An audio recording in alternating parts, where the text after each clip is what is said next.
बंदरगाह का किया उद्घाटन, कहा यह इवेंट कई लोगों की नींद हराम कर देगा।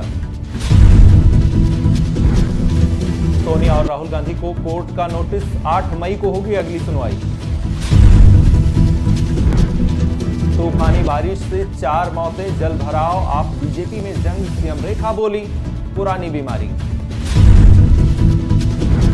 और सीएम योगी आदित्यनाथ से मिले भारतीय पूर्व कप्तान कपिल देव। शाहजहांपुर में एक्सप्रेसवे पर उतरे लड़ाकू विमान, राफेल जगुआर दिखा रहे ताकत, देश में पहली बार हाईवे पर नाइट लैंडिंग ट्रायल का भी होगा उद्घाटन। नमस्कार, आप देख रहे हैं आज की खबर। मैं परमानंद पांडे, स्वागत है सभी का इस खास कार्यक्रम में।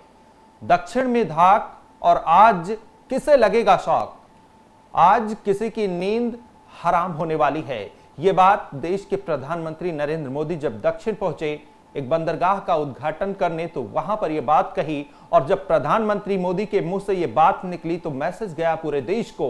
दक्षिण में बात कही गई, लेकिन उत्तर में आहट की बात की जा रही है।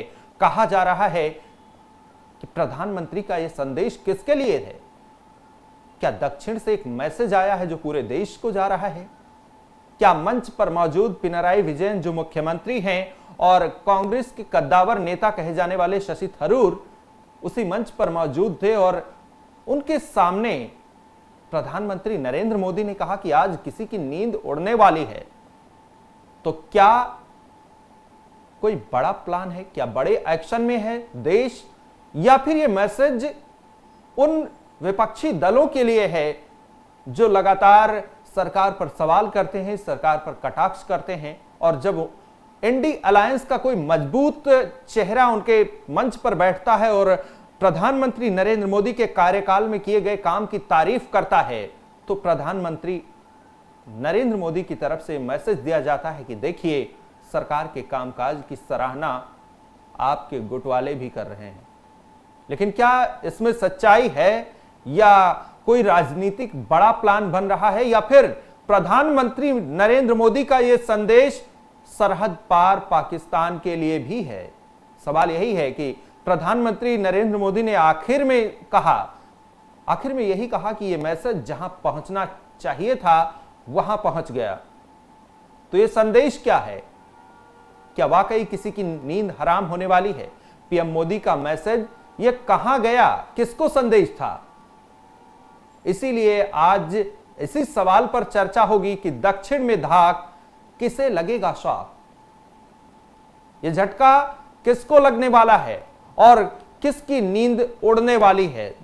दक्षिण की धरती से यह मैसेज आया है, लेकिन क्या यह मैसेज उन सियासी शूरमाओं के लिए है, या फिर जिस तरह से बिहार की धरती मधुबनी से प्रधानमंत्री नरेंद्र मोदी ने ऐलान किया था कि पहलगाम में हुए आतंकी वारदात का एक एक हिसाब लिया जाएगा और सजा ऐसी दी जाएगी जिसकी उन्होंने कभी कल्पना भी नहीं की होगी, और फिर भारत की तैयारी हुई। लेकिन आज दक्षिण जब पहुंचे प्रधानमंत्री नरेंद्र मोदी, तो किस अंदाज में उन्होंने कहा, एक बार आप भी देखिए। हमारे मुख्यमंत्री जी से भी मैं कहना चाहूंगा, आप तो इंडी अलायंस के बहुत बड़े मजबूत पिलर है। यहां शशि थरूर भी बैठे हैं, और आज का ये इवेंट कई लोगों की नींद हराम कर देगा। हमारे मुख्यमंत्री जी से भी मैं कहना चाहूंगा। तो सवाल यही कि दक्षिण में धाक किसे लगेगा शौक, और दक्षिण में ऐलान, उत्तर में आहट।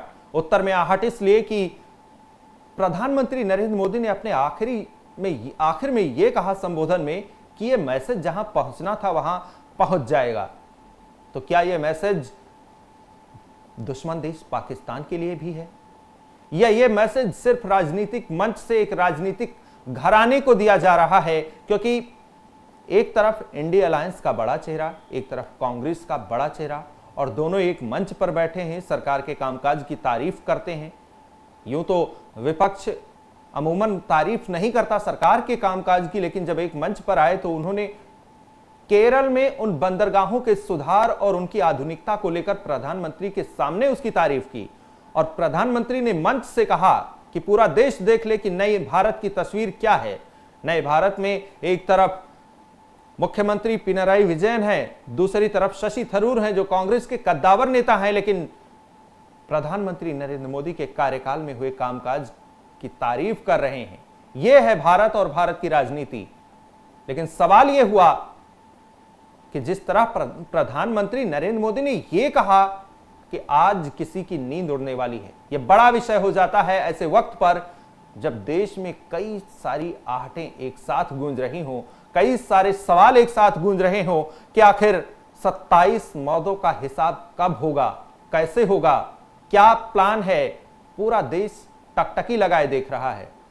दूसरी तरफ देश की बदलती राजनीति का भी सवाल है और उसी राजनीति के पटल पर यह सवाल हम करेंगे। हमारे साथ कई मेहमान जुड़ेंगे, भारतीय जनता पार्टी से भी हमारे मेहमान होंगे और वरिष्ठ पत्रकार सुनील त्रिपाठी जी होंगे, आशीष शुक्ला होंगे और समाजवादी पार्टी से बड़े नेता डीपी यादव भी हमारे साथ होंगे। बहुत बहुत स्वागत है आप सभी का। लेकिन सबसे पहला सवाल आशीष शुक्ला जी, बस आप ये बता दीजिए किसकी नींद उड़ने वाली है और क्या प्लान है।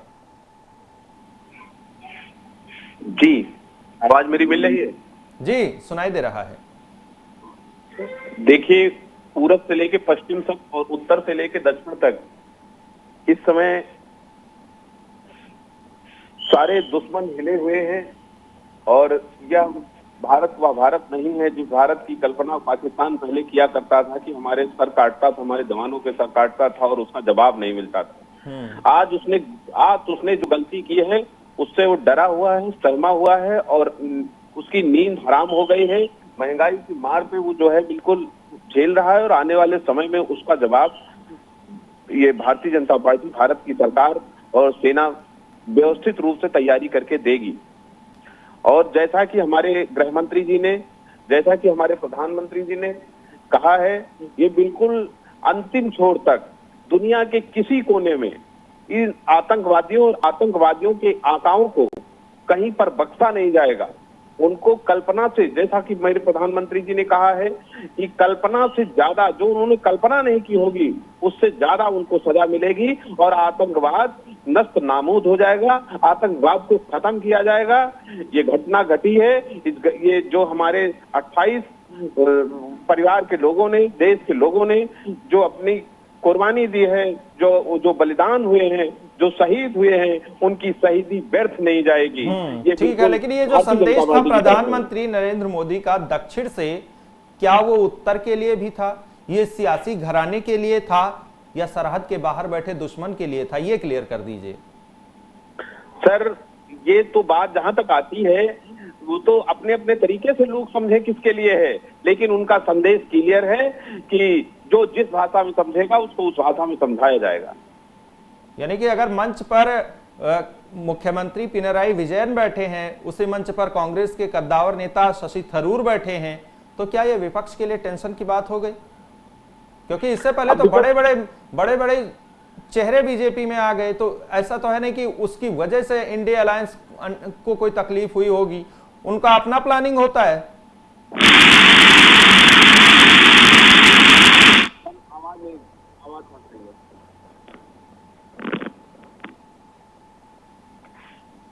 आवाज मिल रही सर? हाँ जी। देखो, अब इस समय राजनीति का समय नहीं है। मैं सत्ता पक्ष और विपक्ष दोनों से और बल्कि सबसे यही मीडिया से भी यही अपील करता हूं, इस समय जो भावनाएं आहत हुई हैं, उनको दर्द है, उस दर्द के साथ मिलजुल के और इस समय एकजुट होकर के दुश्मन को मुंह तोड़ जवाब देने का समय है। समाजवादी पार्टी से डीपी यादव जी हमारे साथ हैं। डीपी जी, के क्या नींद में कोई दिक्कत है आज?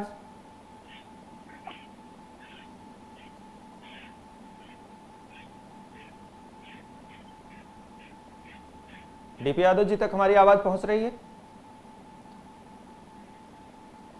नहीं, ठीक है, जब तक उनको फिर से जोड़ने की कोशिश करेंगे। लेकिन सुनील त्रिपाठी जी, वरिष्ठ पत्रकार, हमारे साथ मौजूद हैं। सर, इस संदेश को कैसे देखते हैं? क्या इसे माना जाए कि यह सरहद पार के लिए था, देश में बदलती सियासत के लिए है, या फिर कुछ और प्लान है सरकार का?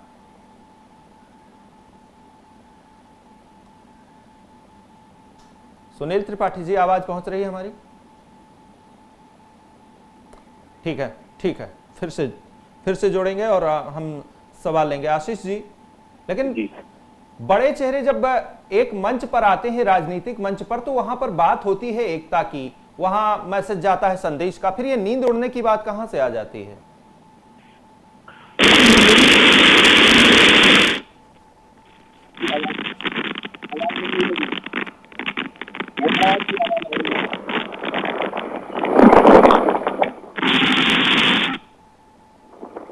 हेलो जी, आवाज आ रही है आपकी? हाँ, आ रही है आवाज? जी।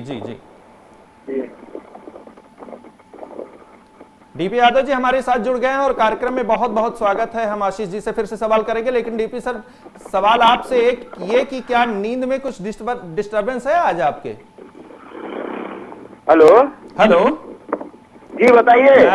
अगर आप तक मेरी आवाज पहुंच रही हो तो मैं आपको बताऊं कि दक्षिण के मंच पर जब प्रधानमंत्री मोदी पहुंचे, उनके मंच पर पिनराई विजयन मौजूद थे, शशि थरूर मौजूद थे, और वहां से उन्होंने एक संदेश देते हुए कहा कि आज इस मंच को देखकर कई लोगों की नींद हराम होने वाली है।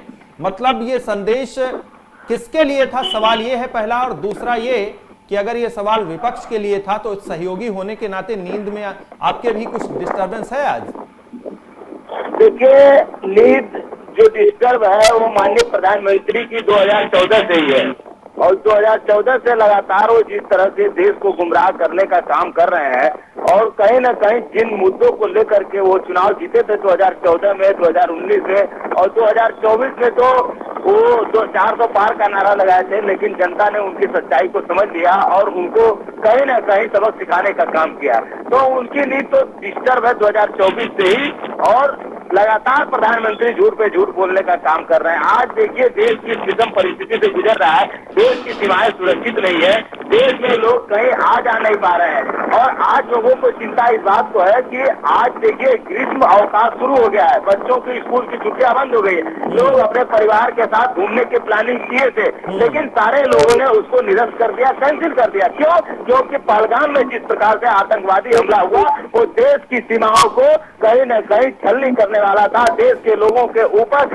एक तरह से ये आक्रमण था, उसको लेकर प्रधानमंत्री जी कुछ नहीं कर रहे हैं। तो तमाम तरह की वो बातें करते हैं, इधर उधर की फिजूल की बातें करते हैं, जिसका इस देश से कुछ भी लेना देना नहीं है। जब देश आज उनसे जवाब मांग रहा है कि हमारी देश की सीमाओं को उन्होंने क्यों असुरक्षित कर दिया, क्यों आतंकवादी हमले आज देश के ऊपर हो रहे हैं, तो प्रधानमंत्री जी लोगों की नींद देख रहे हैं। अब आप चेक करके वो देखें किसको नींद आ रही है कि नहीं आ रही है। सच्चाई ये है कि आज देश के लोग सो नहीं पा रहे हैं, पूरा भारतवर्ष आज कहीं न कहीं इस बात को लेकर के चिंतित है कि हम आखिर सोए तो किसके पे सोए, जब हमारे देश की सीमाएं सुरक्षित नहीं है, जब पर्यटकों के ऊपर हमला हो रहा है, आतंकवादी हमारे देश के ऊपर लगातार हमले कर रहे हैं। तो प्रधानमंत्री जी को जवाब देना चाहिए, इधर उधर की बातें नहीं करनी चाहिए। यादव जी, अभी आप सुन रहे थे कि भारतीय जनता पार्टी की तरफ से बात रखने वाले प्रवक्ता हमसे ये बता रहे हैं कि देश बदला लेगा, देश की पूरी तैयारी हो चुकी है और एक एक हिसाब किया जाएगा। देखिए, देश बदला कब लेगा कब नहीं लेगा ये तो भविष्य के गर्त में छुपा हुआ है, लेकिन आज प्रधानमंत्री जी इस बात को लेकर के कहीं न कहीं लोगों को जवाब नहीं दे पा रहे हैं, लोगों को बता नहीं पा रहे कब बदला लेगा देश। उनकी आत्मा को शांति कब मिलेगी? जो 28 पर्यटक हैं जिनको कहीं न कहीं प्रधानमंत्री की हम एक तरह से कहें तो उनके जो है कायरानेपन के कारण मौत के घाट उतारा है आतंकवादियों ने, आखिर उनकी आत्मा को शांति कब मिलेगी? उनकी चिता जले हुए आज हफ्ते हो गए, लेकिन फिर भी प्रधानमंत्री कोई जवाबी कार्रवाई नहीं कर रहे हैं। केवल जवाब लेगा, केवल देश कार्रवाई करेगा, इस तरह से काम नहीं चलता है। इतना कमजोर प्रधानमंत्री भारतीय लोकतंत्र के इतिहास में कभी भी नहीं हुआ है जितना कमजोर प्रधानमंत्री नरेंद्र मोदी। ठीक है, आशीष शुक्ला जी जवाब दे देंगे आपके सारे सवालों का।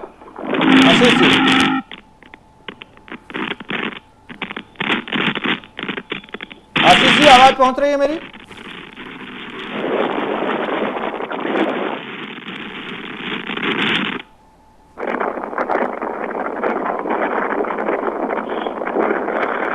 तो आशीष शुक्ला तक हमारी आवाज नहीं पहुंच रही है। फिलहाल इस कार्यक्रम में इतना ही। जितने मेहमान हमारे साथ जुड़े, अपनी बातें रखी, उनका बहुत बहुत धन्यवाद। देश दुनिया की तमाम सारी खबरों को देखने के लिए देखते रहिए आज की खबर।